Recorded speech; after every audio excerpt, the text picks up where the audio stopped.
Ikaw ba o ang sino man sa mga mahal mo sa buhay ay lampas na sa edad na 70, 70 at sinabi lang sa inyo ng doktor habang tinatapik kayo sa balikat na ang blood pressure na 140/90 ay normal lang dahil sa edad. Kalimutan ninyo na ang mga salitang iyan. Burahin ninyo na iyan sa inyong isip.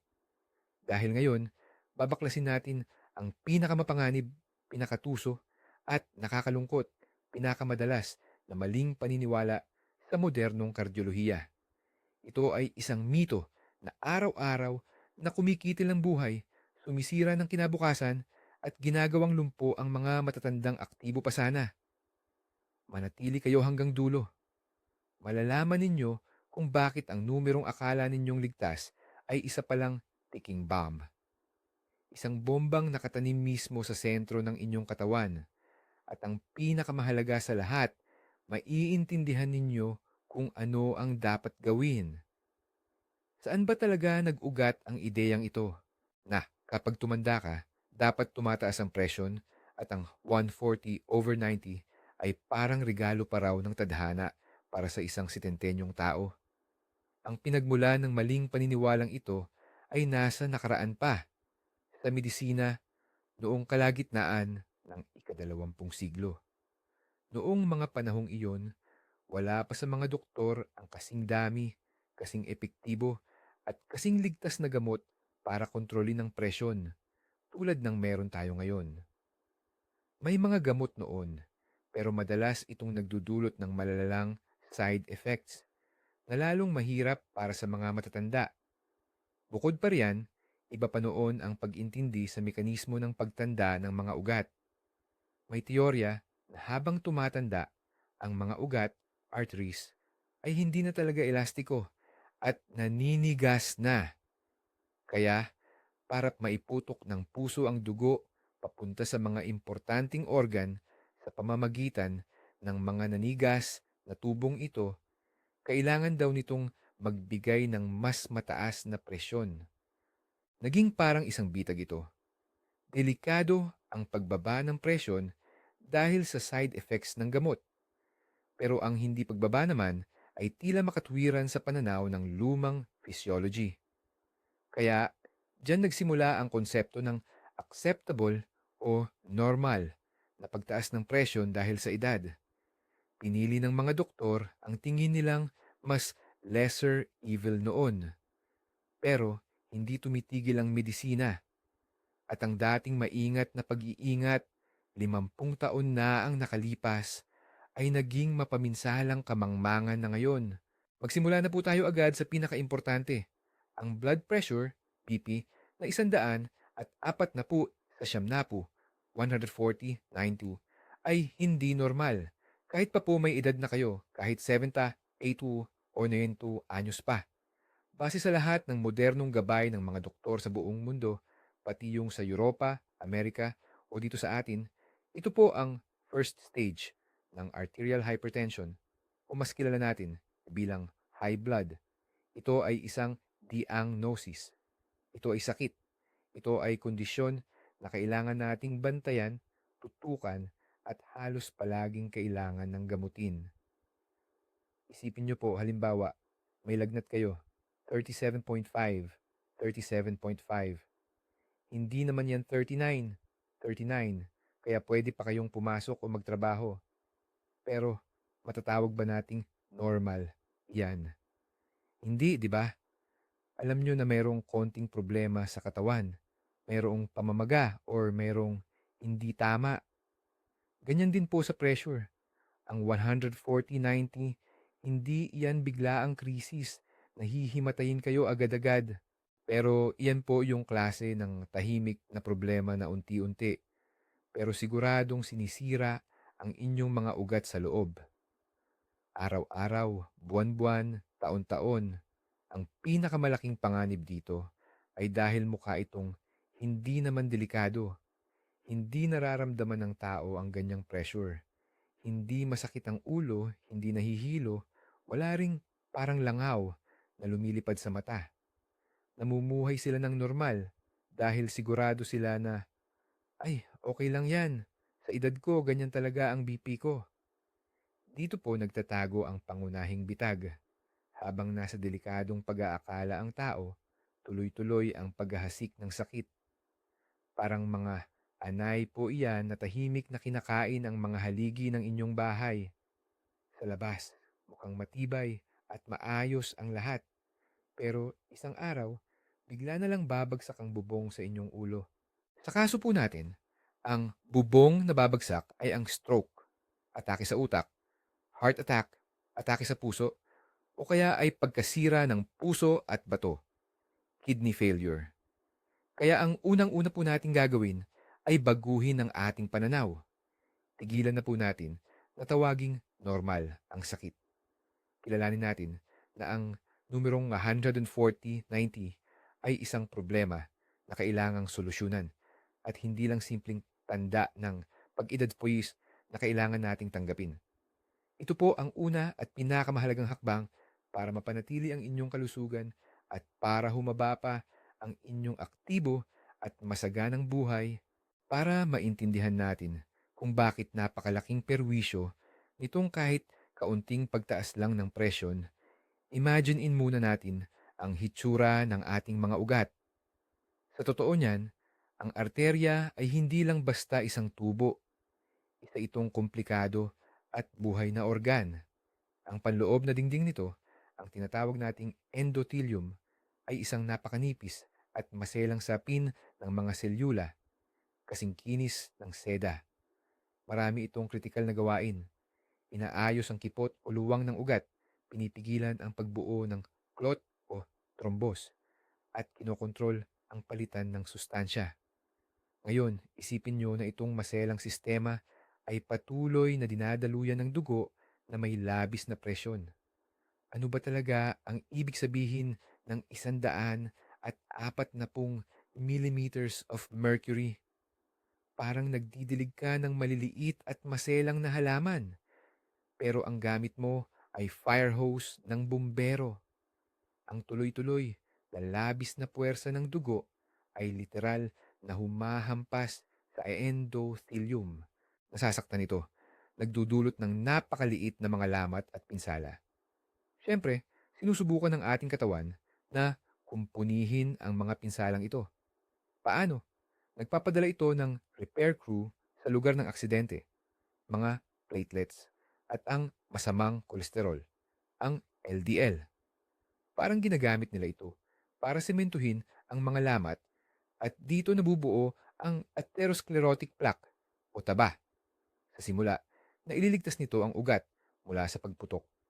Pero ang problema, nananatili pa rin ang mataas na presyon. Patuloy itong humahampas sa dingding, nagdudulot ng bago at paulit-ulit na maliliit na pinsala. Ang repair crew ay walang tigil sa paggawa, kaya lumalaki ang taba, nagpapatong-patong, parang stalagmite sa loob ng kuweba. Sa paglipas ng panahon, lalo itong lumalaki, sumisikip ang daanan ng dugo. Hindi na makadaloy ng maayos ang dugo. At ang dingding mismo ng arterya, dahil sa tuloy-tuloy na konstruksyon at pamamaga, nawawala ng elasticity. Nagiging matigas ito, rigid, at babasagin. Imbis na flexible na hose, nagiging luma, basag-basag na plastic na tubo ito na handang pumutok anumang oras. At sabay-sabay itong nangyayari sa libu-libong ugat sa buong katawan mo, sa puso, sa utak, sa bato, kidneys, at sa mata. Yan po ang tunay na nangyayari sa katawan ng taong namumuhay na may normal na presyon raw para sa edad, ang 140/90 Hicas. Ito ay isang mabagal, ngunit tuloy-tuloy na pagsira sa sarili ng buong sistema ng mga ugat natin. Ngayon, pag-usapan naman natin ang puso. Sabi nga, ito ang pangunahing makina ng daloy ng ating dugo at siya ring unang nabibiktima ng high blood o alta presyon. Ano ba ang ginagawa ng puso kapag kailangan niyang mag-pump ng dugo sa mga ugat na naninigas at sumisikip? Kailangan niyang magtrabaho ng sobra-sobra, halos hindi na kinakaya. Para tayong nagpipiga ng toothpaste na sobrang lapot. Tapos ang liit-liit pa ng labasan.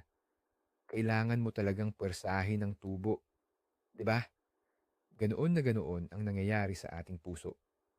Para lang malampasan ang sobrang tindi ng resistensya sa mga ugat, ang kalamnan ng puso, ang myocardium, ay kailangang kumontra ng mas malakas pa sa normal.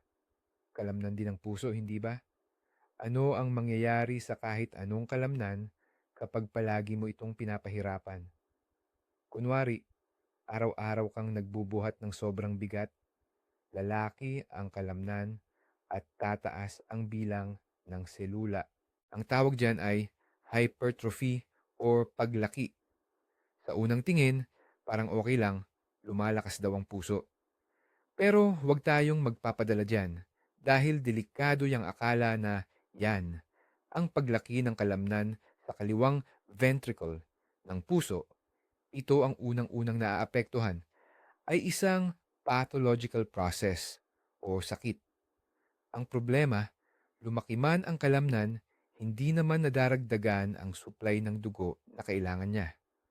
Ang mga coronary arteries, ang ugat na nagpapakain mismo sa puso, ay hindi na kayang bigyan ng sapat na dugo at oxygen ang lumaking parte ng puso. Ang resulta, nauubusan ng oxygen ang mga selula. Ito ang tinatawag na ischemia o kakulangan sa oxygen. Bukod pa riyan, ang kalamnan na lumaki ay tumitigas. Hindi na siya marunong mag-relax ng maayos, kaya nahihirapan siyang mapuno ng dugo.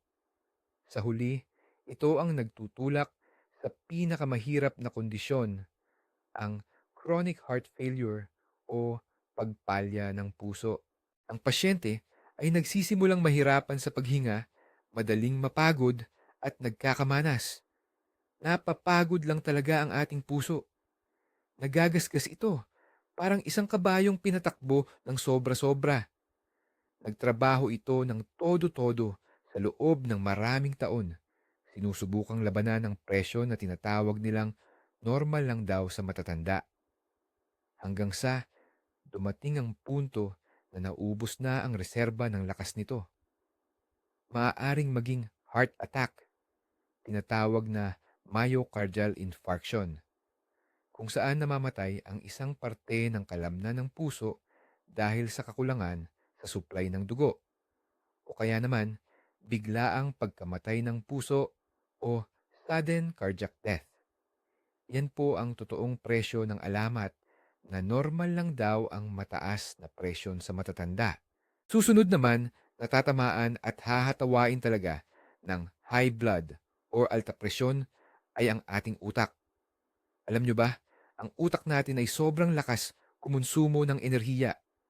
Kahit 2% lang siya ng kabuuang bigat ng ating katawan, ginagamit na niya ang 20% ng lahat ng oxygen at sustansya na pumapasok sa atin. Para magawa niya yan, kailangan niya ng perpektong sistema ng sirkulasyon na binubuo ng napakanipis at napakadelikadong mga ugat. Ngayon, ano ang ginagawa sa mga ugat na ito ng palagi ang presyon na 140/90? Nagsisimula na naman ang parehong proseso ng pagkasira na nailarawan na natin. Ang mga dingding ng ugat na nagbibigay buhay sa utak ay kumakapal, nawawala ang pagkaelastiko, at sumisikip ang daanan dahil sa mga atherosclerotic plaque or bara. Dahil dito, nagkakaroon ng chronic na problema sa sirkulasyon ng dugo sa utak. Palaging nagkukulang ang utak sa oxygen at asukal, glucose. Paano ito nagpapakita? Sa umpisa, mga simpleng senyalis lang. Humihina ang memorya, hindi na makapag-focus, mabilis mapagod kapag nag-iisip, may naririnig na ring sa tenga, at nahihilo. Marami sa atin ang isinisisi lang ito sa edad, sa pagod, o kahit saan pa, maliban lang sa high blood na nasa normal daw. Hihina na ang pag-iisip ng tao, mahihirapan siyang humanap ng tamang salita, at makakalimutan ang mga bagong kaganapan. Ang tawag dito ay vascular dementia o mas kilala sa atin bilang pagkaulyanin. At ang high blood ay isa sa pinakamalaking salarin dito. Pero hindi pa iyan ang pinakakatakot. Ang pinakamalalang peligro na naghihintay sa utak kapag may high blood ka ay ang stroke o atake sa utak. May dalawang klase ng stroke. Una, ang ischemic stroke. Nangyayari ito kapag ang plaque na yan sa ugat sa utak ay biglang napunit o naputol. Doon mabubuo ang blood clot o pamumuo ng dugo na ganap na humaharang sa daloy. Ang bahagi ng utak na walang nutrisyon ay mamamatay. Ang pangalawa naman ay ang hemorrhagic stroke. Nangyayari ito kapag ang dingding ng ugat na humina at nagbago na dahil sa high blood ay hindi na kayang tiisin ang biglang pagakyat ng presyon. Kaya ito ay pumuputok. Nagdudulot ito ng pagdurugo sa loob ng utak, cerebral hemorrhage. Nadidiinan at sisirain ang mismong laman ng utak. Parehong klase ng stroke ay isang malaking sakuna na sa isang iglap lang ay pwedeng gawing lumpo at nakaratay sa kama ang isang tao o bigla na lang siyang mawawala. At ang panganib na ito ay tumataas ng tumataas kapag namumuhay ka na may presyon na 140/90 at inaakala mong normal lang iyan. Pero syempre, bukod sa puso, grabe rin ang tama ng high blood natin sa ating mga bato, kidneys. Alam nyo naman, ang bato natin, yan ang pinakamagaling na filter ng katawan. Kada minuto, napakaraming dugo ang dumadaan dyan para linisin, tanggalin ang mga lason at dumi. Ang lahat ng paglinis na yan ay nangyayari sa napakaraming maliliit na filter sa loob ng bato na parang mga maliliit at pinong ugat, capillaries. Ngayon, isipin nyo, ang dugo ay pumapasok sa mga pinong ugat na ito pero sobrang taas ng presyon. Ang labis na puwersa na yan, unti-unti nitong sinisira at binubutas ang manipis at maselang istruktura ng ating mga filter sa bato. Ang dingding ng mga ugat ay kumakapal, nagiging parang peklat or rubko, scar tissue. Ito yung tinatawag na nephrosclerosis. Dahil dito, unti-unting namamatay ang mga filter, hindi na nagtatrabaho. Ang resulta, hindi na malinis ng maayos ng ating bato ang dugo. Ito na ang chronic kidney failure. Nagsisimula ng maipon ng mga lason sa katawan na dapat sana ay nailabas sa ihi. Ang problema dito, parang sa puso at utak, ang pagkasira ng bato ay napakabagal at hindi mo mararamdaman kaagad. Sa simula, wala ka talagang mararamdamang kakaiba. Ang unang sintomas, tulad ng panghihina, madaling mapagod, pamamaga ng paa, edema, or pagbabago sa kulay ng ihi, ay lumalabas na lang kapag marami ng parte ng bato ang tuluyan ng patay. Kapag malala na, iisa lang ang paraan para mabuhay, ang hemodialysis. Yung artipisyal na paglinis ng dugo. Ito'y isang prosesong nakatali kahabang buhay o kaya naman kidney transplant. Napakabigat na sitwasyon ito at nakakainis dahil madalas ang punot dulo nito ay yung high blood na hindi natin ginamot o hindi maayos ang paggagamot. Marami sa atin, taon-taon, may blood pressure na umaabot sa 140/150. Pero iniisip lang natin na, ay, normal lang yan sa matanda. Hindi natin alam. Dahan-dahan na pala nating pinapatay ang ating mga bato. Kapag naging malinaw na ang problema, madalas ay huli na para baguhin ang takbo ng sitwasyon. Kaya tandaan po natin, ang pagkokontrol sa ating blood pressure ay hindi lang para protektahan ang puso at utak. Ito rin ang susi para manatiling malusog ang ating mga bato hanggang sa pagtanda natin. Ngayon, pag-usapan naman natin ang mga numero base sa doktor at sa scientific proof. Alam nyo ba, yung paniniwala na may normal na presyon lang para sa matanda ay tuluyan ng binasag ng napakaraming malalaking research.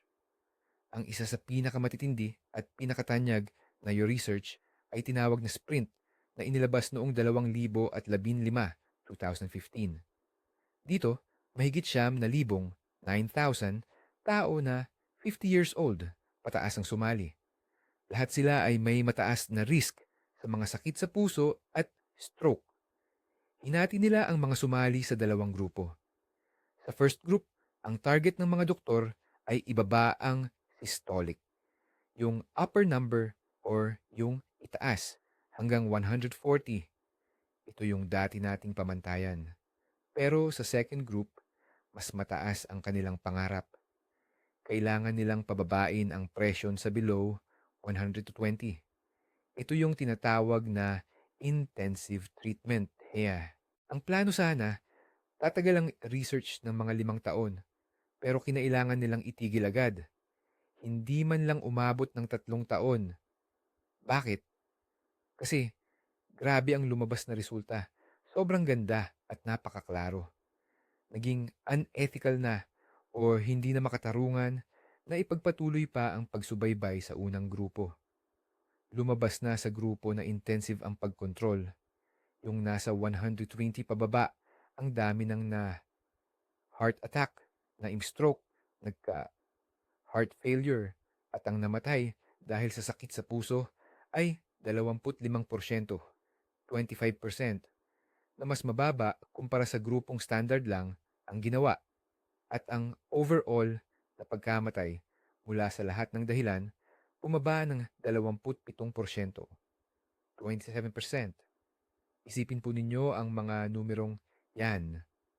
One-fourth ng mga trahedya ang naiwasan dahil lang sa mas mahigpit na pagbantay sa presyon. Talagang nagulantang ang buong komunidad ng medisina sa pag-aaral na ito. Dahil dito, kinailangan baguhin lahat ng dating clinical recommendations. Ang matibay na patunay, the lower the pressure, the better. Siyempre, kailangan pa rin nasa tama. Pero yung target na 140, luma na yan at delikado. At ito po, importante sa ating mga senior citizen. Dahil sa SPRINT study, marami ring kasali na 75 years old, 75 pataas. At alam nyo ba, ganoon din katindi ang benepisyo na nakuha ng mga mas matatandang ito mula sa intensive na pagpapababa ng presyon. Ano nga ba ang modernong target na blood pressure, BP? Ano ang dapat bantayan ng isang taong 70 anyos pataas? Ayon sa pinakahuling rekomendasyon ng European Society of Cardiology, ESC, noong 2018, na sinang-ayunan din ng mga eksperto sa Pilipinas at iba pang bansa. Ito ang dapat na maging panuntunan. Kung ang isang taong may edad 65 hanggang 80 ay nagpapagamot para sa alta presyon o hypertension, ang kaniyang systolic or pangitaas na BP ay dapat nasa pagitan ng 134 at 139 mm NMHG, at ito ay kung maayos niyang kinakaya ang gamutan. Ibig sabihin, kahit ang 139 ay limit na ng pwede at hindi ito ang ideal na normal. Ang perpektong target na dapat nating habulin ay ang mas mababa sa 130 Hz. Pagdating naman sa diastolic or pang-ibaba na presyon, dapat itong mas mababa sa 80. Kaya, ang target na BP para sa karamihan ng mga senior citizens ay 130/80 at pababa. Ikumpara natin ito sa dating normal na 140/90. Malaki ang pinagkaiba at hindi lang ito simpleng 10 o 20 puntos sa BP monitor. Sa likod ng kaibahang iyon ay may mga buhay na naligtas, mga stroke at atake sa puso na naiwasan, at mas maraming taon ng masigla at kapakipakinabang na pamumuhay. Mahalagang maintindihan na ang mga target na ito ay hindi lang basta inimbento. Ang mga ito ay batay sa masusing pagsusuri ng datos mula sa daan-daang libong pasyente sa buong mundo. Ito ang resulta ng dekada ng siyentipikong pag-aaral. Ang pagbalewala sa impormasyong ito ngayon ay parang ginagamot ang impeksyon gamit ang bulong o dasal, samantalang mayroon namang antibiotic. Patuloy na umuunlad ang medisina at tungkulin nating samantalahin ang mga inobasyon nito. At ang pinakamahalagang tagumpay ng modernong cardiology sa paggamot ng alta presyon ay ang pagkaunawa na walang ligtas na pagtaas ng presyon. Anumang paglihis mula sa perpektong 122/82 ay may kaakibat na panganib. Kaya naman, ang layunin ng doktor at pasyente ay bawasan ang mga panganib na ito sa pamamagitan ng pagpapanatili ng presyon sa pinakamababang antas na posible. Pero dapat ito ay komportable at ligtas para sa bawat individual. Marahil, marami sa inyo ang nagtatanong, hindi ba delikado na masyadong babaan ang presyo ng dugo ng mga senior citizen? Mayroon kasing isa pang malaking alamat na konektado sa isyu na ito. Kapag sobrang binabaan ang presyo ng isang matanda, magkakaproblema sa daloy ng dugo sa utak, magiging madalas siyang himatayin at baka magkademensya. Ang takot na ito ay malalim, hindi lang sa pasyente, kundi pati na rin sa ilang doktor na nakasanayan na ang lumang paraan. Tinatawag itong takot sa orthostatic hypotension o yung biglaang pagbaba ng presyon kapag biglang tumayo mula sa pagkahiga. Totoo, posibleng mangyari ang side effect na ito sa mga gamot sa presyon, lalo na kung nagsisimula pa lang or mali ang dosis. Pero ipinakita ng mga bagong pag-aaral tulad ng sprint study na nabanggit na natin na kung tama at maingat ang pagpapagamot, ang mga risk na ito ay minimal lamang at mas maliit kaysa sa napakalaking benepisyo ng pagbaba ng presyon. Sa sprint study, bahagyang mas marami nga ang naitalang pagkahilo at pagkadapa sa grupo na mas agresibo ang pagpapababa ng presyon. Pero, at ito ang pinakamahalaga, pareho lang ang bilang ng seryosong pinsala o matitinding sugat mula sa mga pagkadapa na iyon sa dalawang grupo. Tandaan natin, nabawasan naman ng 1/4 ang kaso ng stroke at atake sa puso. Ano ang pipiliin ninyo? Ang ditiyak at mababang posibilidad na madapa at magkaroon lang ng pasa o ang tunay at mataas na peligro na ma-stroke at maparalisa? Para sa akin, malinaw ang sagot.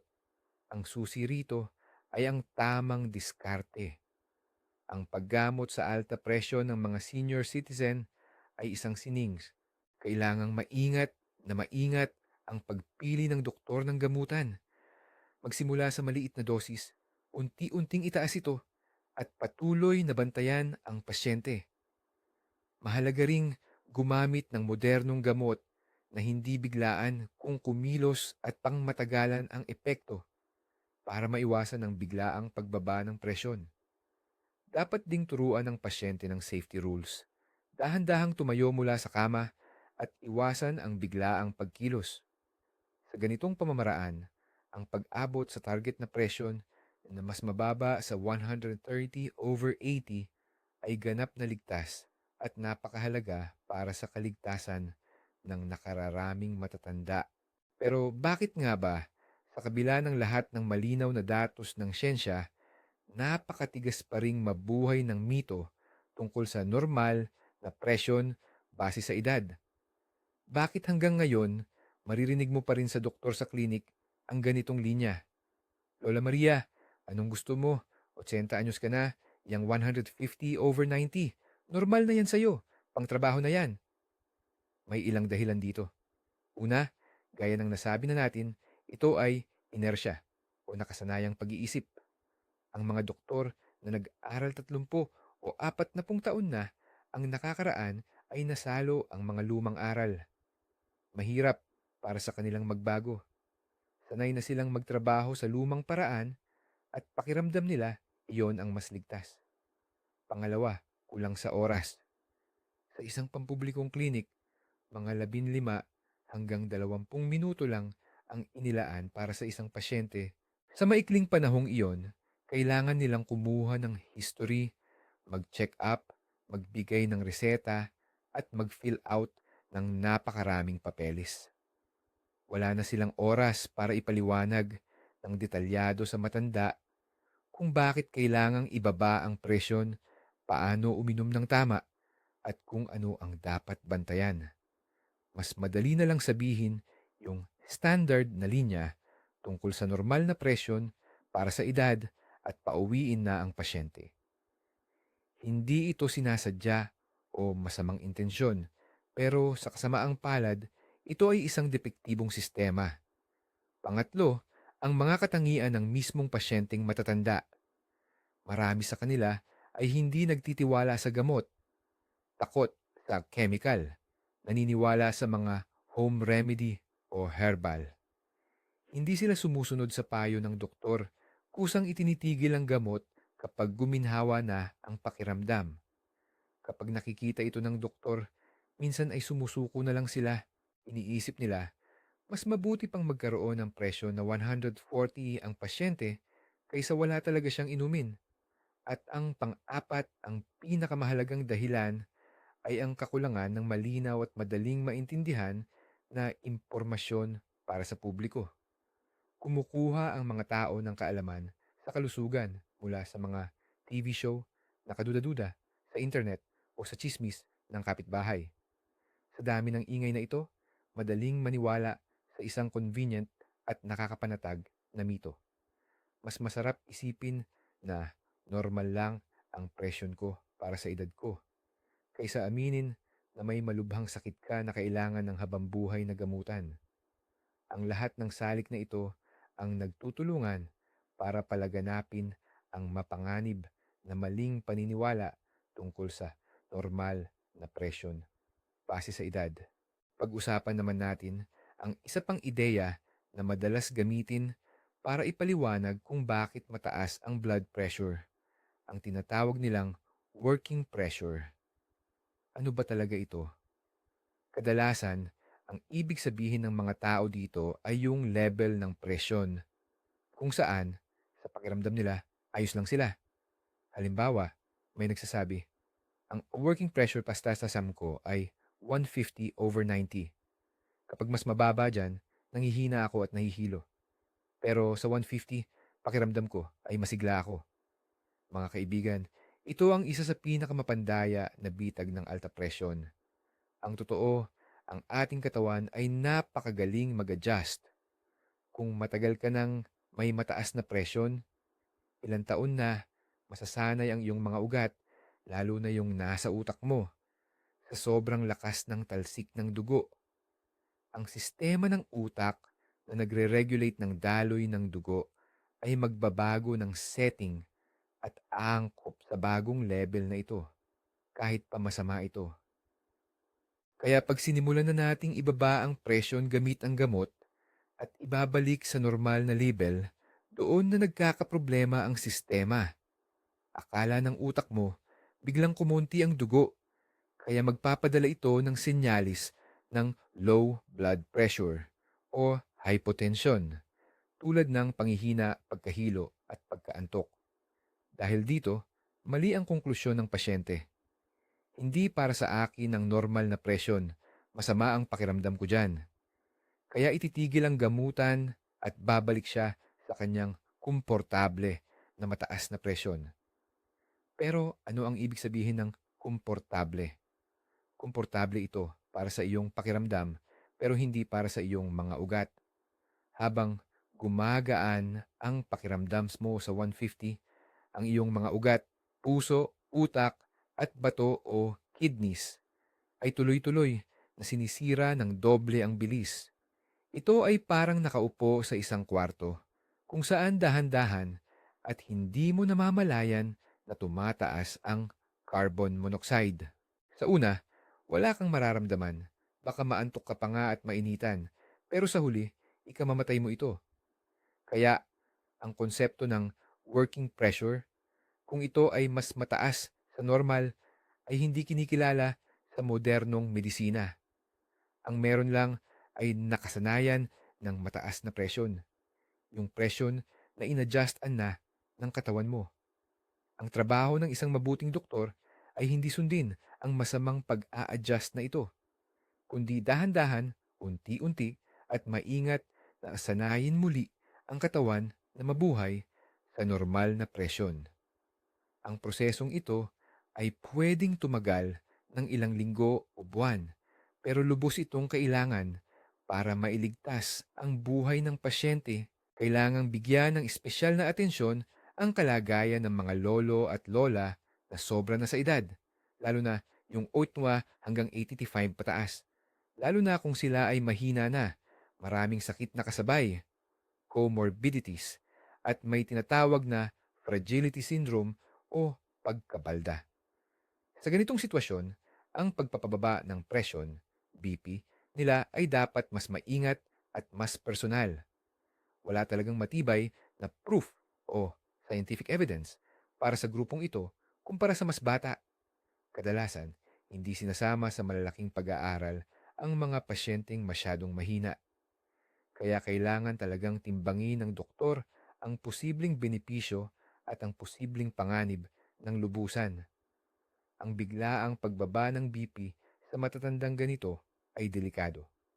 Pwede itong magdulot ng pagkahulog, makasira sa bato, kidneys, or maging sanhi ng stroke. Pero kahit ganyan, hindi ibig sabihin na normal na sa kanila ang presyon na 160 or 170 over 100. Isa pa rin itong risk factor. Siguro, hindi lang kasing higpit ang target sa paggamot. Halimbawa, para sa isang mahinang pasyente na 80 anyos pataas, okay na kung ang systolic pressure, ito yung mas mataas na numero, ay manatili sa 150 at pababa. Ang pangunahing prinsipyo dito ay huwag kang mananakit. Sisismulan ang gamutan sa pinakamababang dosis ng isang gamot.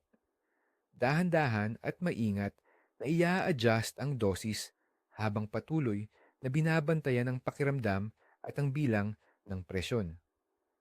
Mahalagang tingnan, hindi lang ang numero sa BP machine, kundi pati na rin ang pangkalahatang kalagayan. Kung malinaw pa ang pag-iisip, kung kaya pa bang mag-alaga sa sarili, at kung may pagkahilo ba. Ngunit kung ang aming pagkatimbaanyos ay malakas pa, aktibo, at walang seryosong karamdaman, pareho lang ang patakaran sa paggamot na sinusunod sa 70 anyos. Ang target na presyo niya ay dapat nasa paligid pa rin ng 130 hanggang 139. Ang edad sa birth certificate ay hindi ang pangunahing batayan. Mas importante ang biological age at ang pangkalahatang kalusugan. Pero sa alinman sa mga sitwasyong ito, ang 140 over 90 ay hindi kailanman magiging ideal na target o normal. Sa pinakamahusay na sitwasyon, para sa mga pasyenteng napakahina, maaari itong maging katanggap-tanggap na limitasyon, pero hindi ito tanda ng mabuting kalusugan. Pag-usapan natin kung gaano kahalaga na tama ang pagkuha natin ng ating blood pressure or BP. Ito ang pundasyon o ang cornerstone sa pagdiagnose at pagkontrol ng alta presyon or hypertension. Kasi kung mali ang pagkuha mo, mali rin ang mga numerong makukuha mo. Dahil dito, pareho kayo ng doktor mo na pwedeng magkamali sa desisyon tungkol sa tamang gamutan. Mayroon tayong ilang golden rules o mahahalagang patakaran na dapat sundin. Una, sukatin ang iyong BAPA sa tahimik na lugar pagkatapos mong magpahinga ng 5 hanggang 10 minuto. Huwag mo itong gawin agad-agad pagkatapos mag-ehersisyo kung ikaw ay stressed, pagkatapos uminom ng kape o pagkatapos manigarilyo. Lahat ng iyan ay pwedeng magpataas ng hindi tama sa iyong BP reading. Ikalawa, umupo ng komportable at sumandal sa sandalan ng upuan. Huwag mag-cruise ng paa. Ipatong ang mga paa sa sahig. Ang braso na gagamitin mo sa pagsukat ay dapat nakapatong sa mesa at nakalevel o kasintaas ng iyong puso. Ikatlo, ilagay ang cuff ng BP apparatus sa braso, 2 o 3 sentimetro sa itaas ng siko. Siguraduhin na direktang sa balat ito nakalagay, huwag sa ibabaw ng damit. Dapat sakto rin ang sukat ng cuff sa braso mo. Ang masyadong masikip na cuff ay magpapatataas ng resulta at ang masyadong maluwag naman ay magpapababa. Ikaapat, habang nagme-measure, bawal magsalita at bawal gumalaw. Ikalima, gawin ang pagsukat ng 2 o 3 beses. May pagitan na 1 o 2 minuto at i-record mo ang average o ang gitnang numero. Ika-6, dapat regular ang pagsukat, ideally 2 beses sa isang araw. Gawin ito pagkagising sa umaga at bago matulog sa gabi. At napakahalaga na magtala ka sa isang BP diary. Tandaan na ang datos na nakukuha sa bahay, hindi ang resulta sa klinika, kung saan marami ang tumataas ang presyon dahil sa white coat hypertension o kaba sa doktor. Ang pinakamahalagang impormasyon para makahanap ng tamang gamutan. Ang mga modernong automatic BP apparatus ngayon ay maaasahan at tumpak na mga kagamitan basta't ginagamit mo ito ng tama. Humingi ng tulong sa doktor or nurse mo na ituro sa iyo kung paano ito gamitin at ipacheck kung tama pa ang sukat ng home apparatus mo. Ang simpleng hakbang na ito ay maaaring magpabago ng husto sa paggagamot mo at maiiwas ka sa malalaking pagkakamali. Ano po ba ang dapat nating gawin kung kayo o ang inyong mga mahal sa buhay ay palaging nakukuha ang presyon na 140/90, 140/90 o mas mataas pa? Una sa lahat, huwag po kayong magpanik pero huwag din itong balewalain.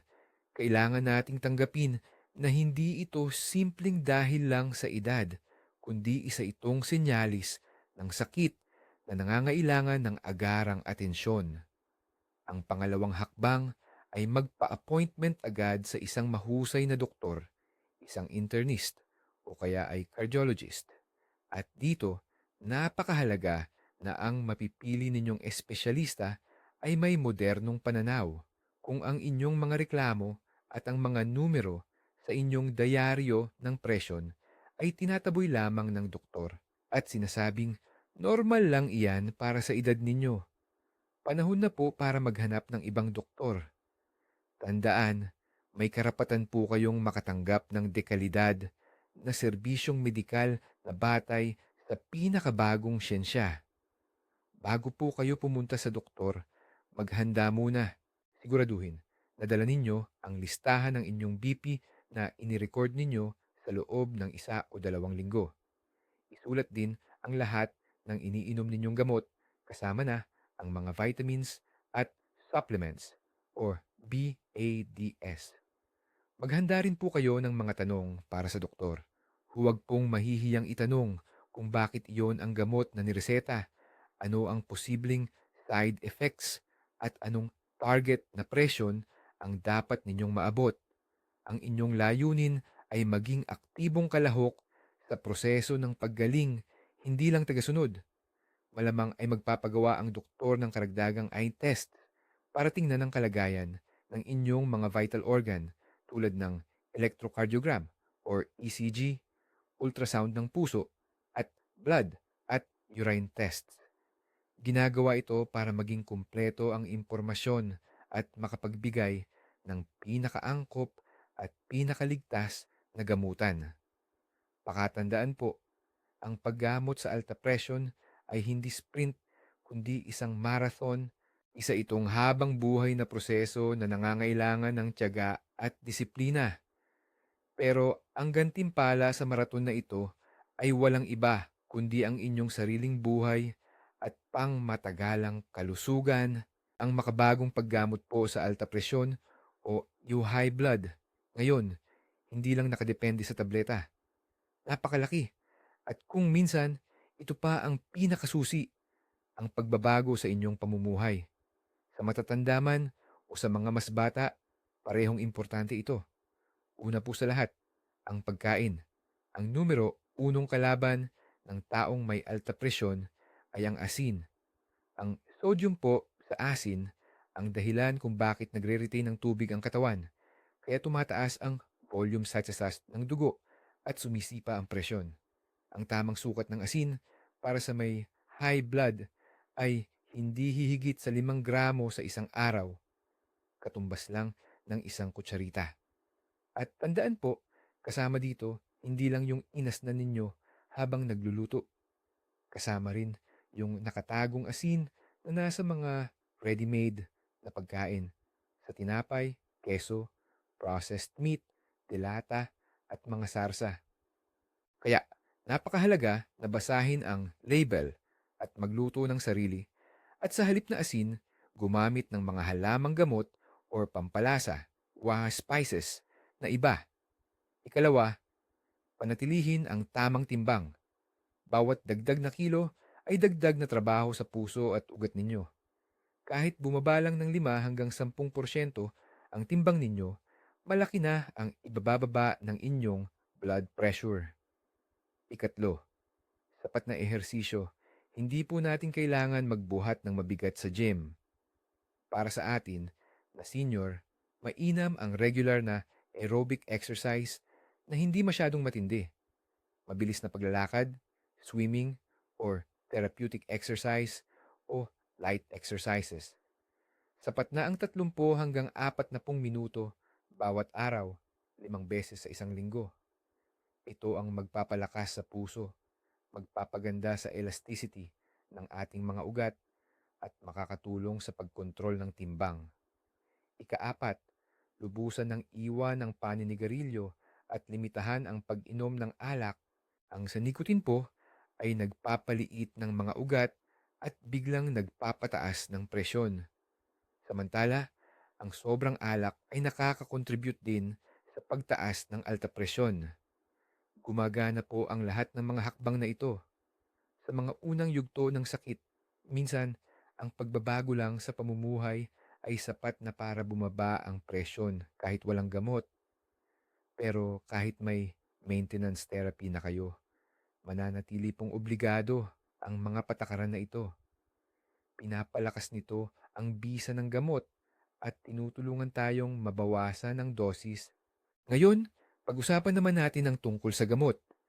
Marami sa ating mga nakatatanda ang takot sa ideyang masasanay sila sa tableta o baka puro kemikal lang iyan. Ito po ay isa na namang maling paniniwala na mapanganib.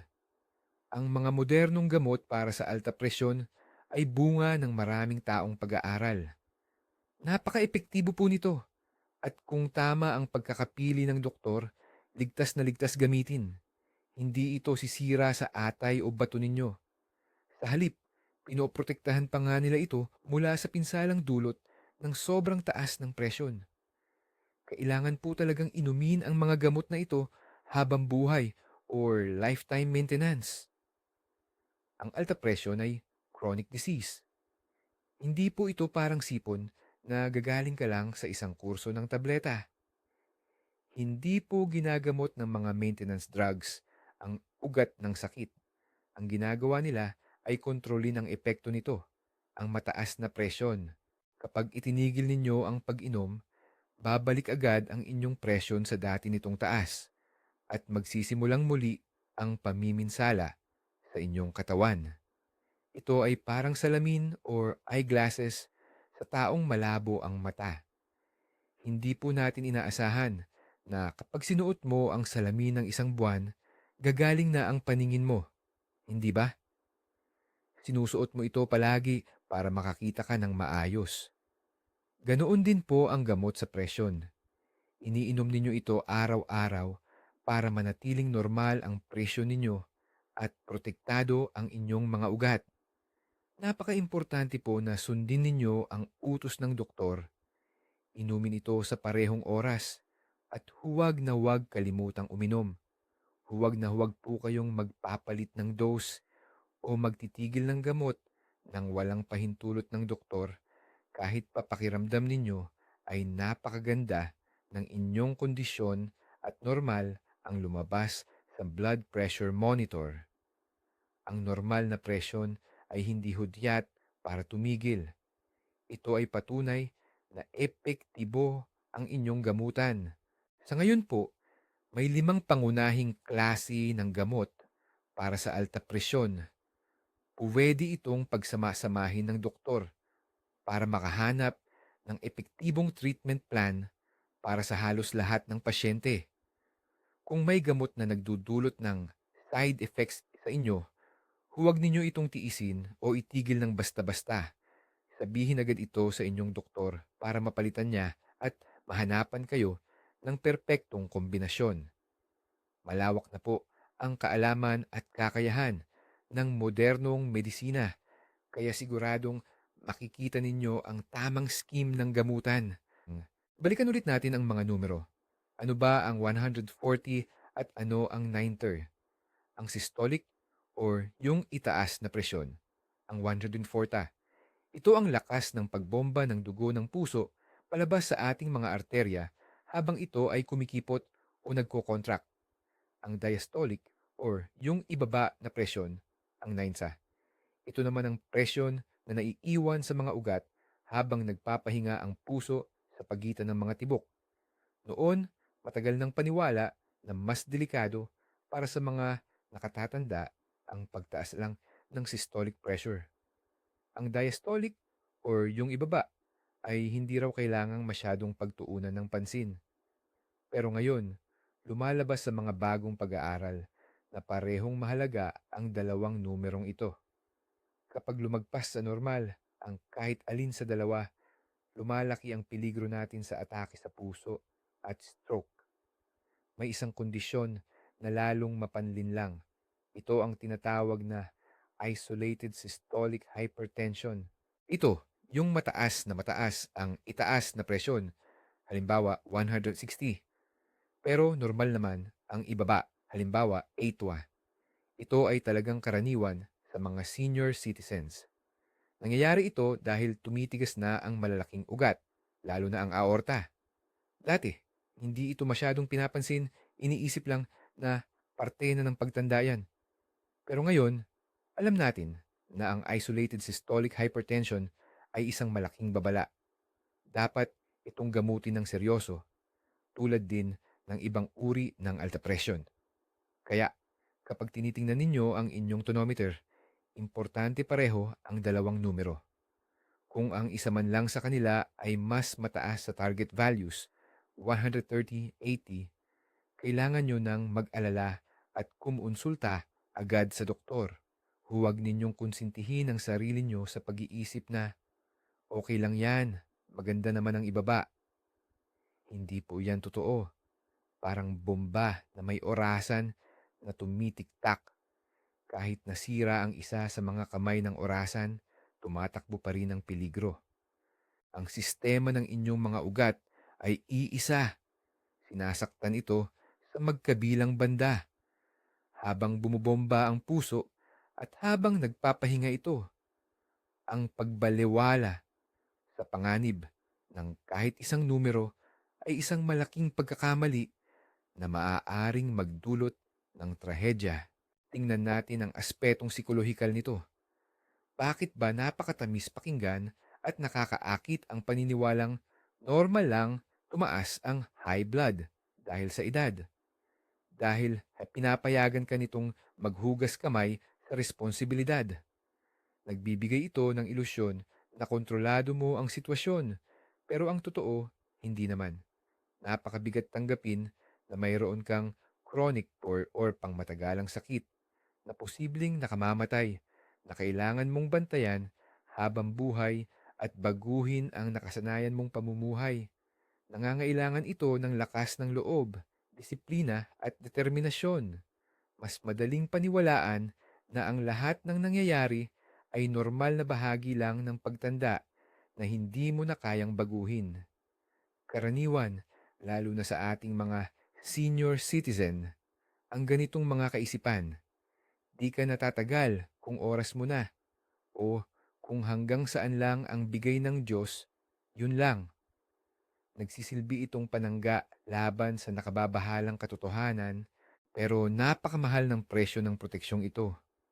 Pinaparalisa nito ang kalooban mong kumilos. Tumitigil ang tao sa pag-check ng blood pressure dahil bakit pa ako magpapahirap? O tumitigil uminom ng gamot dahil wala na ring mangyayari. Patuloy siyang kumakain ng nakasanayan at tamad na kumilos dahil, anya, wala na akong magagawa. Matanda na ako. Ito ang diretsyong daan patungo sa wala. Daan patungo sa stroke, heart attack, at isang buhay na walang magawa sa pagtanda. Kaya ang paglaban sa alta presyon ay una sa lahat, paglaban sa sarili mong takot, sa mga maling paniniwala at sa katamaran. Ito ay pagbabago ng pananaw. Ito ay pagtanggap ng buong pananagutan para sa sarili mong kalusugan. Dapat ikaw ang maging manager o punong tagapamahala ng sarili mong kalusugan. Ang doktor mo ay tagapayo lang, katulong mo lang, pero ang pangunahing trabaho, ikaw mismo ang gagawa. Ang araw-araw na pagbantay sa presyon, tamang pag-inom ng gamot, malusog na pagkain, at pisikal na aktibidad, lahat ng iyan ay nasa kamay mo. At kapag nakita mo sa iyong health diary ang matatag na reading na 125/75, hindi mo mararamdaman ang panghihina kundi ang pagmamalaki at kumpiyansa sa darating na bukas. Maiintindihan mo, ikaw ang nagkokontrol sa sakit at hindi siya ang nagkokontrol sa iyo. Gawin nating halimbawa ang dalawang posibleng mangyari sa ating kapwa. Isang 70 taong gulang na may presyo na 100 at 40/90, 140/90. Unang eskenaryo, normal lang yan sa edad. Ang taong ito ay naniniwala sa maling akala na ito. Bihira siyang mag-monitor ng BP at hindi tuloy-tuloy uminom ng gamot. Kapag medyo nahilo o may naririnig siyang ingay sa tenga, ang isip niya, matanda na kasi. Patuloy lang siyang namumuhay sa nakasanayan niya. Ano ang mangyayari sa kanya? Sa loob ng 1, 2, o hanggang 5 taon, unti-unti nang masisira ang kanyang mga ugat, blood vessels. Una, mapapansin niya na mabilis siyang mapagod at hingal na siya kapag umakyat sa ikatlong palapag.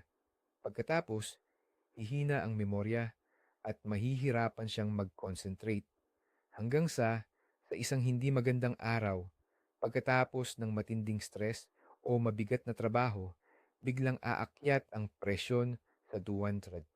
Tawag sa ambulansya, ospital, at ang diagnosis, hypertensive crisis. Aayusin nila ang acute state at pauuwiin siya. Pero ang ugat ng problema hindi pa rin nasolusyonan. At pagkatapos ng ilang panahon, baka hating gabi o madaling araw, darating ang malaking sakuna. Ischemic stroke. Mapaparalisa ang kanang bahagi ng katawan. Magkakaproblema sa pagsasalita. Ang buhay niya pagkatapos nito ay puro pakikipaglaban na lang para sa bawat paghinga, bawat kilos. Lubusan siyang aasa sa mga mahal sa buhay. Tapos na ang kanyang aktibong buhay. Ikalawang eskenaryo, ang matalinong diskarte. Nalaman ng taong ito na ang 140/90 ay sakit na, hindi lang normal sa edad. Nagpatingin siya sa doktor, nagpa-eksamen, at binigyan siya ng tamang therapy. Bumili siya ng maayos na BP monitor at nag-iingat ng logbook. Inayos niya ang kanyang pagkain. Sinimulan niyang dagdagan ang paggalaw. Araw-araw, iisa o dalawang maliit na tableta lang ang iniinom niya.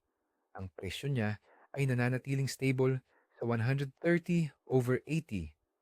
Ano ang aasahan niya? Patuloy siyang mamumuhay ng aktibo.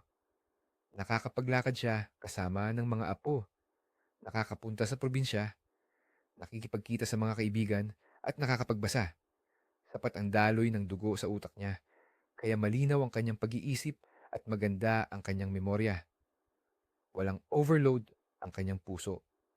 Ang kanyang mga bato, kidneys, ay gumagana ng maayos. Oo, may chronic siyang sakit, pero ito ay fully controlled. Mabubuhay pa siya ng 10, 15, o 20 taon na puno ng kalidad at kabuluhan. Ang pinagkaiba ng dalawang sitwasyong ito ay simpleng kaalaman lamang at isang simpleng aksyon sa araw-araw. Hindi ba't sulit na itigil ang delikadong maling paniniwalang iyan? Napakahalaga na pag-usapan natin ang papel ng pamilya.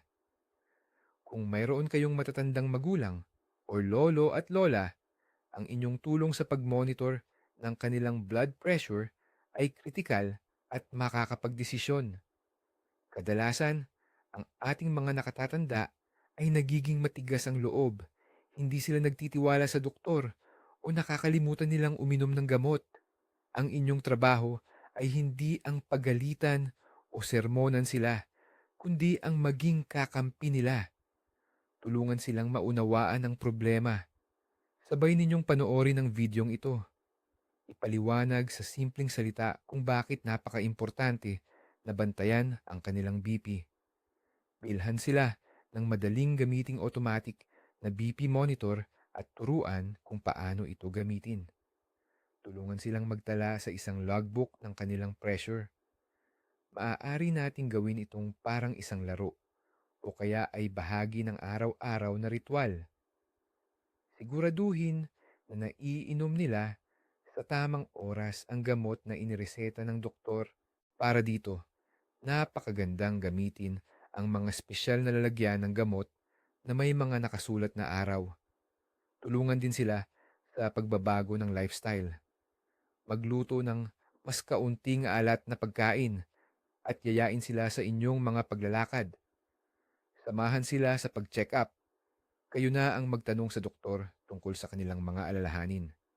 Ang inyong suporta at pag-aalaga ay isang malakas na puwersa na makakatulong sa inyong mahal sa buhay na sumunod sa payo ng doktor at humaba pa ang kanilang buhay. Madalas, ang ating nakatatanda ay nalulungkot sa kanilang pakikipaglaban sa sakit. Kapag nakikita nilang nagmamalasakit kayo, nagbibigay ito sa kanila ng lakas at motibasyon. Huwag nating balewalain ang kanilang mga reklamo tungkol sa kalusugan. At ang pinakamahalaga, huwag niyong suportahan ang myth ng normal na BP base sa edad. Kung marinig ninyo sa inyong nanay o lola na sabi ng doktor, normal lang ang 140. Huwag kayong sumang-ayon. Malumanay ngunit matigas na ipaliwanag na ang medisina ay patuloy na nag-i-improve at iba na ang mga pamantayan ngayon. Posibleng ang inyong napapanahon at matalinong payo ang magligtas sa buhay ng pinakamamahal ninyo. Pag-usapan naman natin ang tungkol sa pera. Maraming tao, lalo na ang mga senior citizen, ang tumitigil sa pagpapagamot dahil daw mahal ang gamot. Pero maling-mali yan. Una sa lahat, ang kalusugan natin ay walang katumbas. Kung tutuusin, ang gagastusin mo sa pagpapagaling mula sa stroke o matinding atake sa puso o kaya sa pag-aalaga sa isang pasyenteng nakahiga na lang ay mas malaki kumpara sa presyo ng pang-araw-araw na gamot sa high blood mo. Tandaan natin, mas mura at mas magaan sa bulsa ang prevention kaysa sa pagpapagamot ng matinding sakit.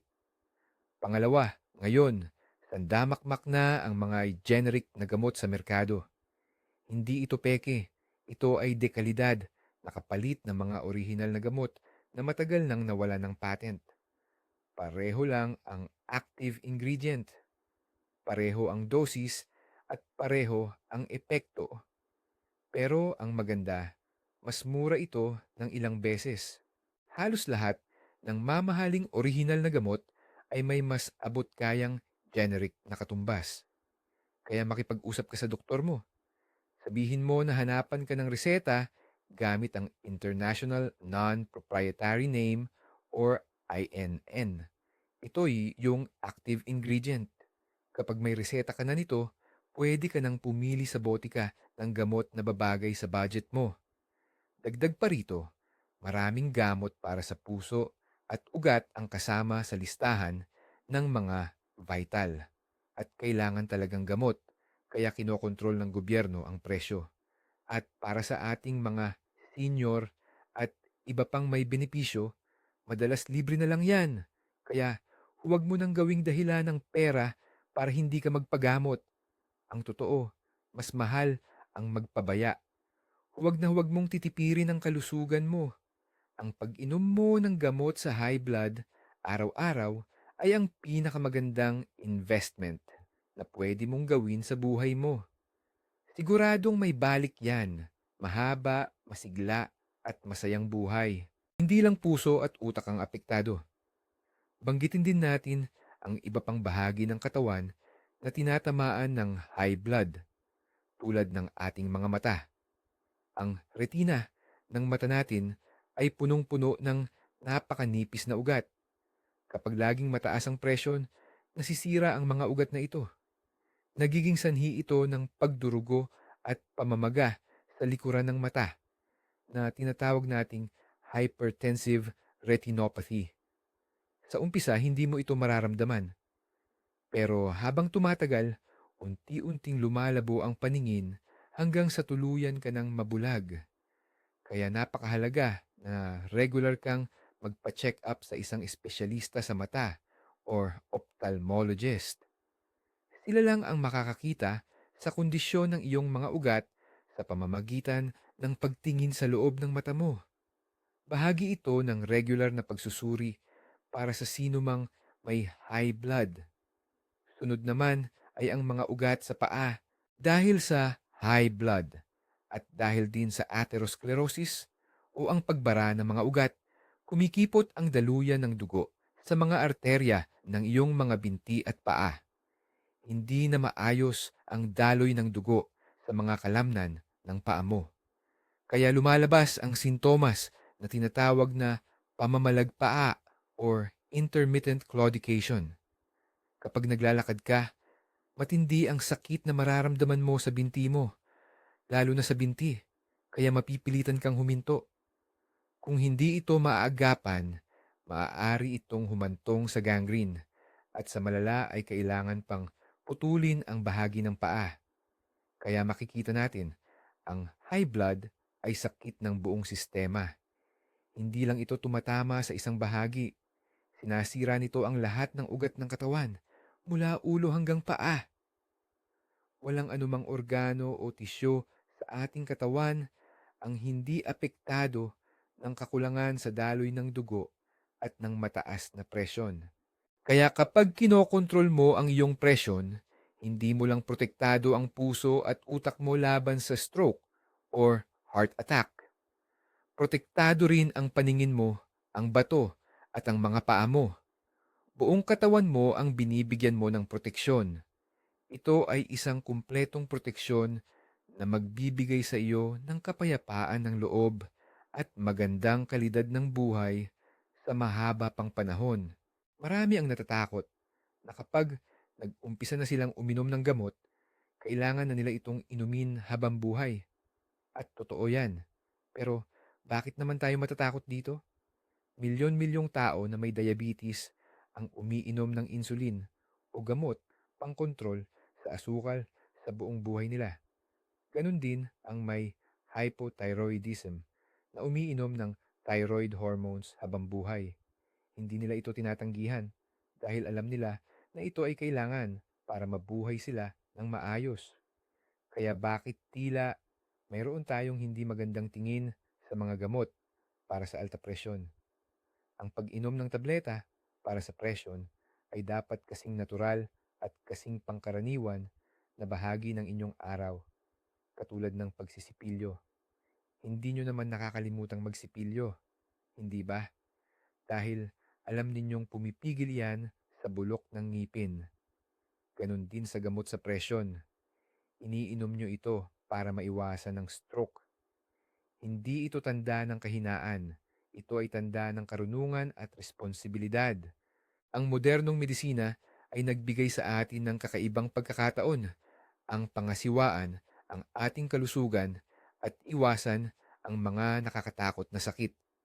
Ang tumanggi sa pagkakataong ito dahil lamang sa mga maling paniniwala o pamahiin ay, sa madaling salita, hindi matalino. Tignan natin ito sa kabilang anggulo. Ang panghabambuhay na pag-inom ng gamot ay hindi parusa o di kaya'y sentensya. Ito ang inyong tiket para sa isang mahaba at aktibong buhay. Ito ang maliit na halaga na kailangan nating bayaran kapalit ng pagkakataong makita ang paglaki ng inyong mga apo at apo sa tuhod, ang makapaglakbay, gawin ang inyong paboritong libangan, at maging masaya sa bawat bagong araw. Sobra na ba ang isa o dalawang tableta sa isang araw para sa ganoong kalaking kaligayahan? Baguhin ninyo ang inyong pananaw sa paggagamot. Huwag ninyo itong tingnan bilang isang pabigat o obligasyon, kundi bilang inyong tapat, nakaagapay sa laban para sa kalusugan at mahabang buhay. Sa ganitong paraan, makikita ninyo kung gaano kahinahon at kadali ang inyong buhay kapag alam ninyong ang inyong pangunahing banta sa kalusugan ay nasa matatag at mapagkakatiwalaang kontrol. Mga mahal kong senior citizen, pag-usapan natin ang tungkol sa epekto ng stress. Ang stress, lolo at lola, ay isa sa pinakamalaking dahilan kung bakit tumataas ang ating presyon o tinatawag nating high blood. Yan.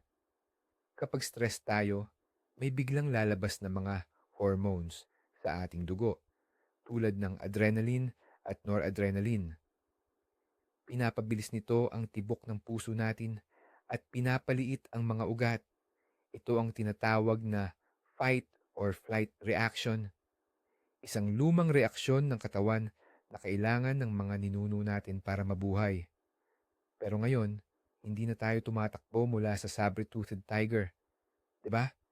Ang stress natin ngayon ay yung pang-araw-araw na problema, yung pag-aalala sa balita, yung pakikipag-away sa pamilya, or yung pag-iisip sa future. Pero ang reaksyon ng katawan, parehas pa rin dahil sa paulit-ulit na psychological na stress. Ang ating puso at ugat ay laging tense. Kaya madaling tumaas ang blood pressure at lumala ang high blood natin, lalo na tayong mga senior citizen. Madalas, nakakaramdam tayo ng lungkot or pag-iisa, nag-aalala sa kalusugan at sa financial na sitwasyon. Kaya, napakahalaga na matuto tayong i-manage ang stress. Ito ang pinakamahalaga sa pagkontrol ng presyon. Ano ba ang dapat nating gawin? Una, ayusin natin ang pagtulog. Ang sapat at mahimbing na tulog sa gabi ang pinakamabisang gamot sa stress. Pangalawa, mag-relax tayo. Subukan ang mga breathing exercises o kaya ay meditation. Kahit simpleng paghina at paglalim lang ng hininga sa loob ng 10 hanggang 15 minuto araw-araw, malaki na ang ibababa ng iyong kaba at ng blood pressure sa sesamasas mo. Pangatlo, humanap ng mga bagay na magpapasaya sa iyo at mag-aabala sa iyo mula sa mga negatibong isipin. Maghabi ka, makipagkwentuhan sa mga kaibigan, makinig sa paborito mong kanta, o kaya maglakad-lakad sa labas. Mahalaga na matuto kang ilipat ang atensyon mo mula sa mga nakaka-stress na isipin papunta sa mga positive points na bagay. Hindi natin pwedeng alisin ang stress sa buhay natin ng tuluyan. Pero, ang matuto tayong tama ang reaksyon dito, na hindi natin hahayaan na sirain nito ang ating kalusugan, yan ay isang napakahalaga at napakarealistikong layunin, lalo na kung ikaw ay may high blood. I-summarize na natin kung ano-ano ang mga maling paniniwala na konektado sa normal na presyon base sa edad na tinanggal na natin sa isip natin ngayon. Maling, akala uno. Ang 140 sa siyamnapu ay normal lang sa mga matatanda. Ang totoo, ito na po ang first stage ng hypertension or alta presyon. Kailangan na itong gamutin. Maling akala dos. Kapag tumatanda, talagang tataas na ang presyon mo. Ang totoo, sa katawang malusog, nananatiling stable ang presyon habang buhay. Kapag tumataas ang presyon, senyalis na iyan na may problema na sa daluyan ng dugo. Maling akala, 3. Wala sa numero yan. Basta maganda ang pakiramdam mo. Okay ka. Ang totoo, ang alta presyon ay isang silent killer.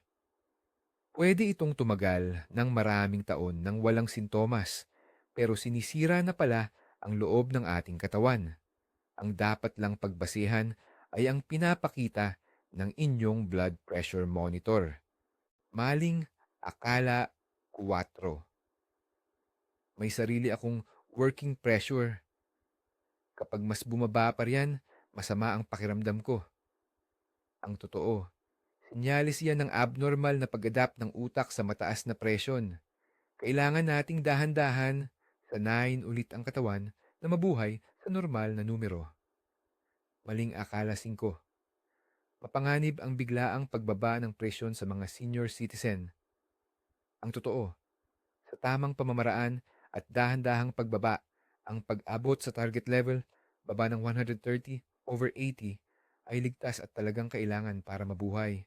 Ang panganib ng hindi paggawa ng aksyon ay mas mataas kaysa sa panganib ng pagpapagamot.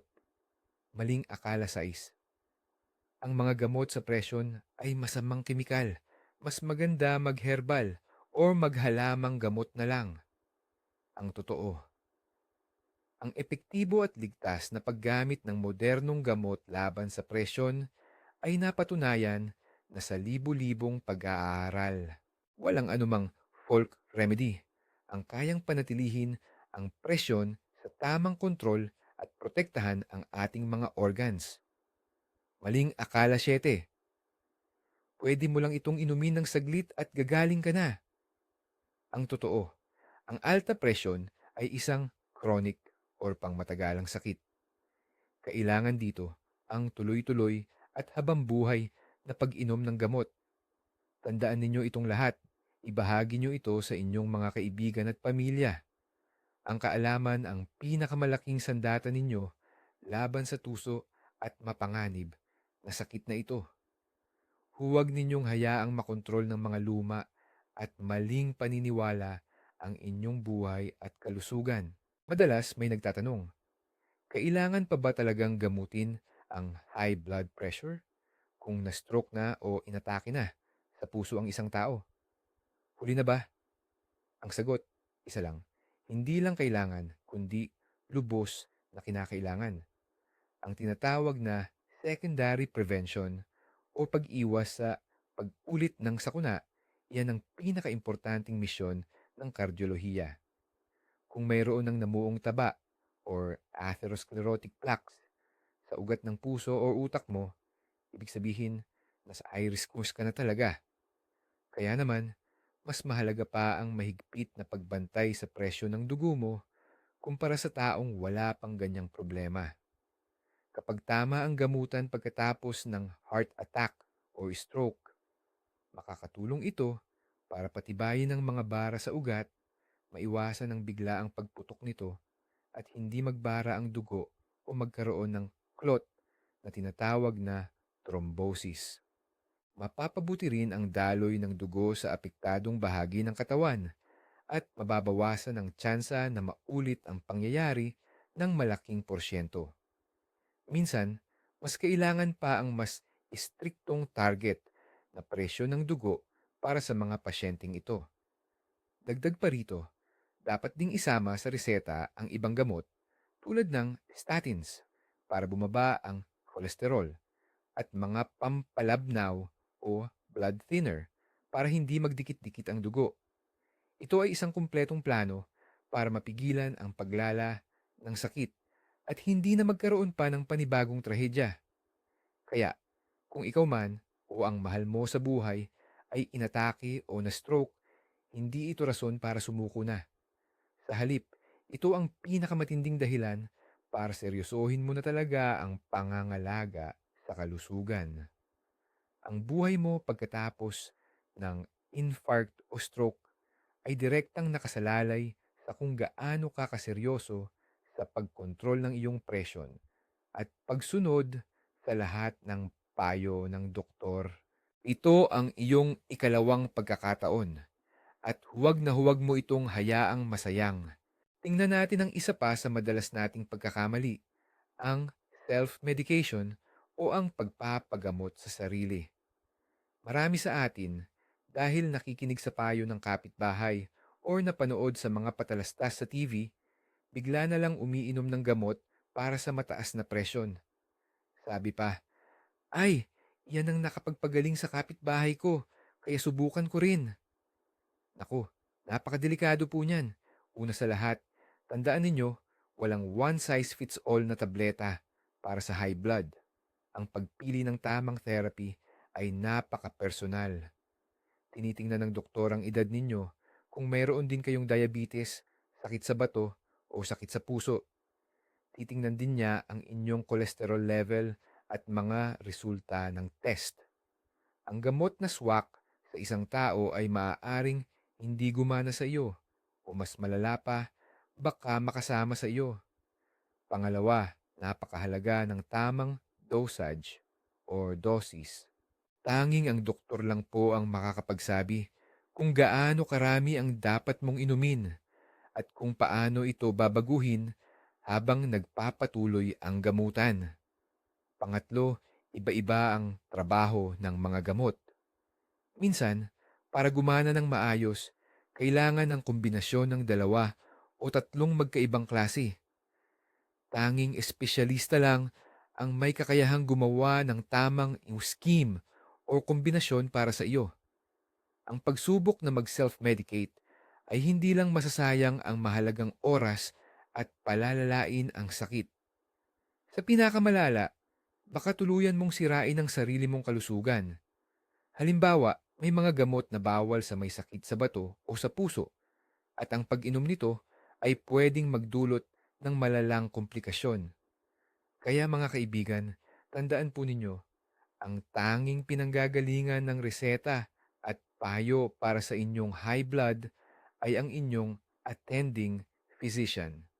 Huwag maging doktor-doktoran at huwag magtiwala sa payo ng mga hindi eksperto.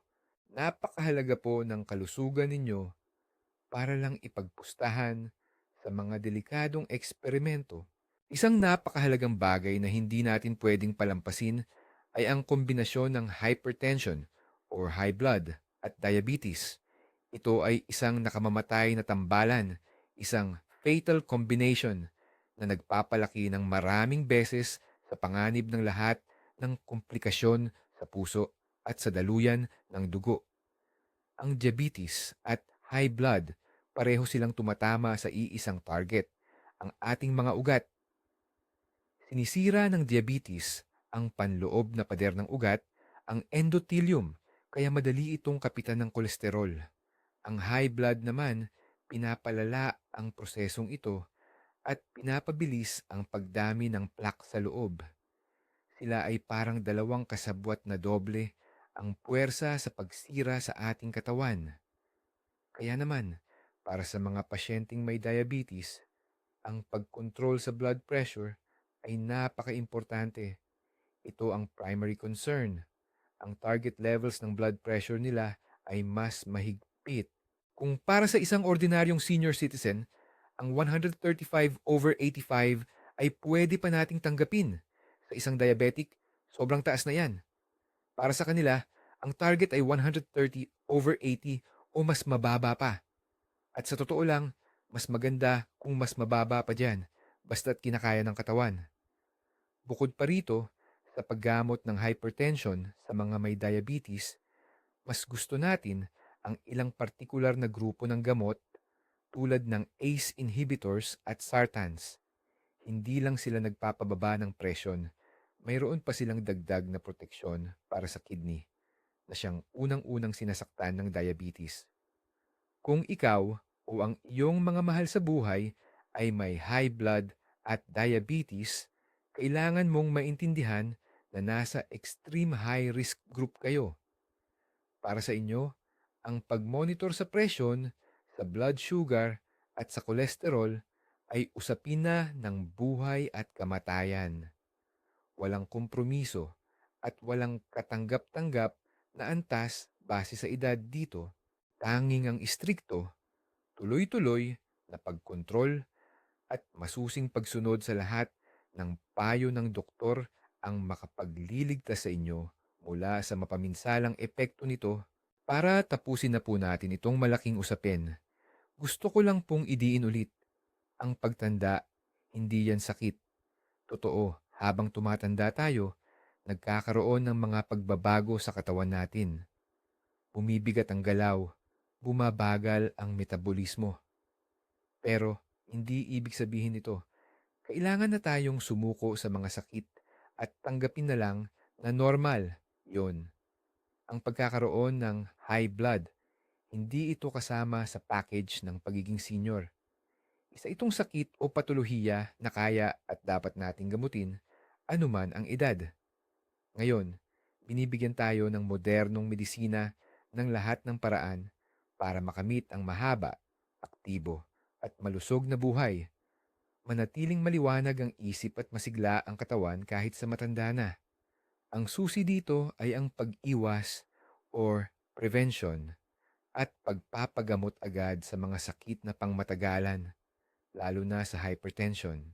Kapag itinakwil natin ang mapanganib na maling paniniwala na normal lang yan dahil matanda na, ginagawa na natin ang pinakamahalagang hakbang. Sa ganyan, hawak nyo na ang sarili nyong kalusugan.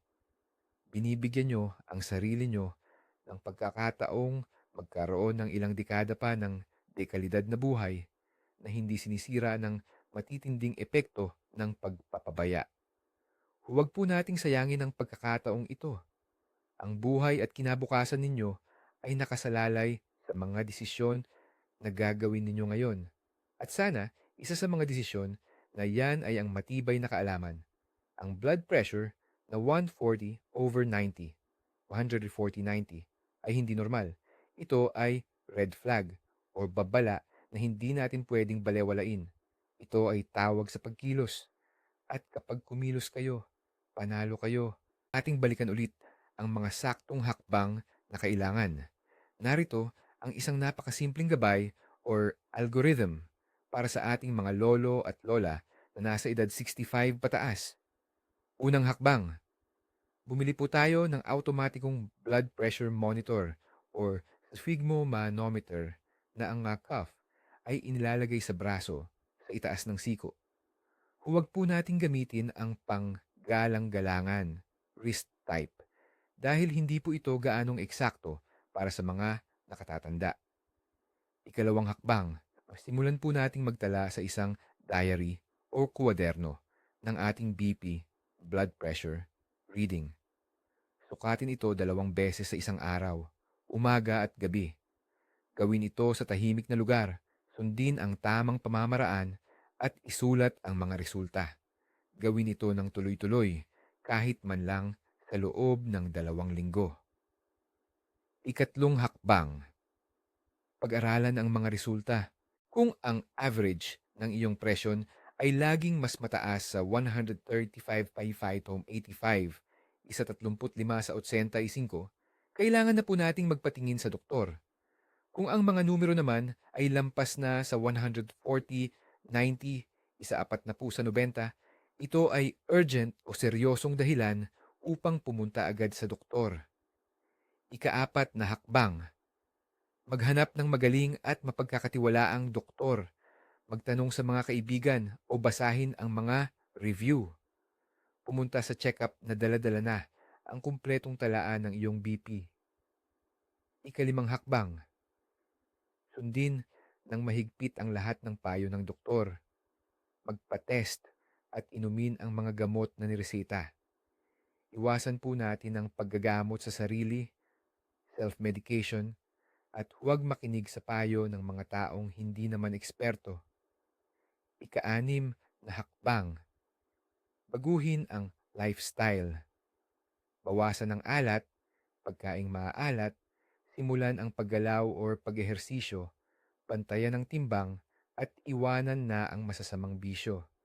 Ikapitong hakbang, patuloy na i-monitor ang presyon at regular na bumisita sa doktor para maayos ang iyong therapy, paggamot.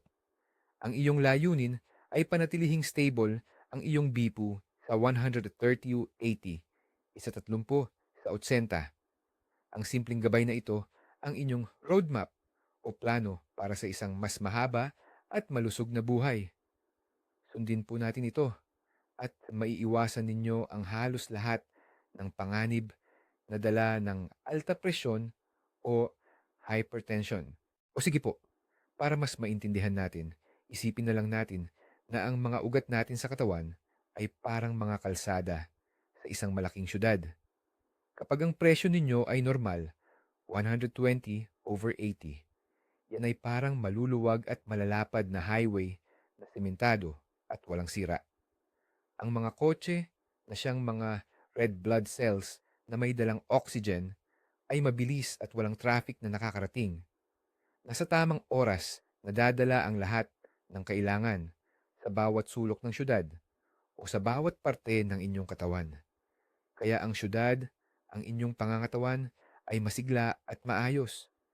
Pero kapag ang presyon ay 140/90, iba na po ang sitwasyon. Hindi na ito highway. Ito ay parang mga eskinita na masikip, puno ng lubak, at laging may matinding traffic jam. Ang mga sasakyan ay halos hindi na umuusad. Nagkakaproblema bago makarating sa pupuntahan. Dahil dito, ang ilang parte ng inyong katawan, ilang distrito ng syudad ay nagkukulang na sa sustansya. Diyan na po nagsisimula ang mga sakit at ang tinatawag na hypertensive crisis. Yan po ay parang isang malaking aksidente na tuluyang nagpabara at nagparalisa sa pangunahing kalsada. Ang buong syudad, ang inyong sistema ay bumagsak. Gusto ba ninyong tumira sa isang syudad na laging may traffic at sirang-sira ang kalsada? Siyempre, hindi po. Ganoon din ang inyong katawan. Ayaw niyang mabuhay kung ang mga ugat ay masisikip at may sakit. Ang pag-aalaga sa normal na presyon ay parang pag-aayos ng lahat ng kalsada sa loob ng inyong katawan. Ito ay isang major repair na pumipigil sa mga aksidente at nagpapanatili ng tuloy-tuloy at maayos na operasyon ng lahat ng inyong importanteng sistema. Huwag po nating hayaang maging baluktot at hindi na madaanan ang mga ugat ninyo. Panatilihin natin itong malinis at perpekto at ang inyong katawan, ang inyong syudad, ay magsisilbi sa inyo ng mahaba at masaya pang panahon. Sana po makatulong ang halimbawang ito para mas maintindihan ninyo at matandaan na ang paglaban sa presyon na 140/90 ay hindi lang utos ng doktor, kundi isang mahalagang pangangailangan para sa inyong kaligtasan at matiwasay na buhay. Kaya mag-isumaryo na tayo. Ngayon, sabay nating winasak ang isa sa pinakamapanganib at matagal ng maling paniniwala sa medisina. Ngayon, alam nyo na, ang 140/90 na presyon, kahit pa nasa 70, 80 o 90 taong gulang na kayo, ay hindi po normal para sa edad. Iyan ay isang sakit na tinatawag na hypertension or high blood. Ito ay isang tahimik, ngunit walang awang mamamatay tao na unti-unting sumisira sa inyong mga ugat, nagpapagod sa puso, nagkukulang sa sustansya ng utak, at sumisira sa kidney taon-taon. Nalaman natin na malinaw ang sinasabi ng modernong siyensya at mga payo ng doktor para sa karamihan ng mga nakatatanda, ang ligtas at tamang target na presyon ay mas mababa sa 130/80. At ang pag-abot sa target na iyan ay kayang-kaya po. Basta't seryoso tayo sa pagpapagamot at sa pagbabago ng pamumuhay.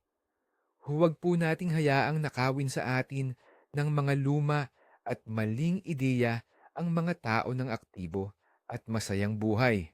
Nasa inyo po ang kalusugan ninyo. Huwag balewalain ang mga senyalis ng katawan. Mag-monitor ng regular, gumawa ng ABP diary, at maging aktibong katuwang ng inyong doktor sa laban para sa mahabang buhay. Maraming salamat po sa panonood ng mahalagang video na ito hanggang dulo. Kung nakatulong ito sa inyo, paki-like po at mag-subscribe sa channel natin para hindi nyo mapalampas ang iba pa naming paglalantad ng mga medical myths. At huwag po ninyong kalimutang i-share ito sa inyong mga magulang, lolo at lola. Baka ito pa ang maging susi para mailigtas sila. Ngayon, may tanong ako sa inyo. Nakaranas na ba kayo o ang inyong mga mahal sa buhay ng maling paniniwalang ito tungkol sa normal na presyon base sa edad? Ano po ang sinabi ng doktor nyo? Ibahagi ang inyong karanasan sa comments. Pag-usapan natin ito. Ang inyong kwento ay napakahalaga po para sa lahat